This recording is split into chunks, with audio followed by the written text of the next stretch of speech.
এক লোক হাত উঠাইয়া গাড়িতে উঠছে, বাসে উঠছে। বাসেও খুব দামি বাস, সোহাগ, বড় মানের গ্রিন লাইন টাইপের এসি গাড়ি।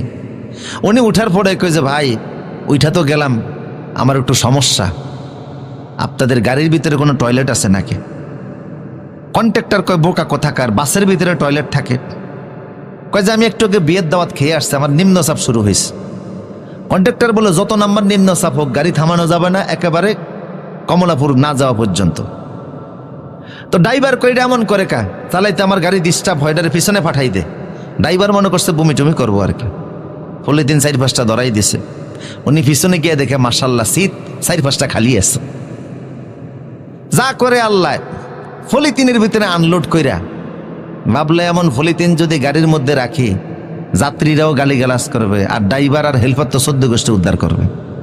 কি করা যায়? আস্তের উপরে কাছাকাছি আইসা জালনাটার খুইলা জালানার ফাঁক দিয়া পলিথিনটারে ফেলে দিব। ভাবতেছে এমন পলিথিন রাস্তায় ফেললে তো পাবলিক গালিগালাজ করবে, একটু ইনভেস্ট করি। পকেটে ছিল সাদা রুমাল, বিয়েতে যাওয়ার আগে কিনে নিয়ে গিয়েছিল। ওই সাদা রুমাল দিয়ে পলিথিনটারে সুন্দর করে ফেসাইছে। এখন আর পলিথিন দেখা যায় না, চারদিকে রুমাল। রাস্তার উপর ফেলে দিছে। পিছনে ছিল এক মোটর সাইকেলওয়ালা। উনি কয় কি রে এত সুন্দর সাদা কাপড় পেছানো, বাসের তনে বসছে, মনে হয় ভুল করে কেউ কোনো মাল ফালাইয়া গেছে। আল্লাহ কপাল যদি ভালো হয় এইরকম মালই পাওয়া যায়। কাছাকাছি আইসা পলিথিনটারে দইরা ব্যাগে ঢুকাইছে। কয় আল্লাহ 7 সকাল বেলা যে নিয়ামত দিছে, বাড়ি গিয়া বউ সুদ্ধা দেখবো কোন মাল পাইছি।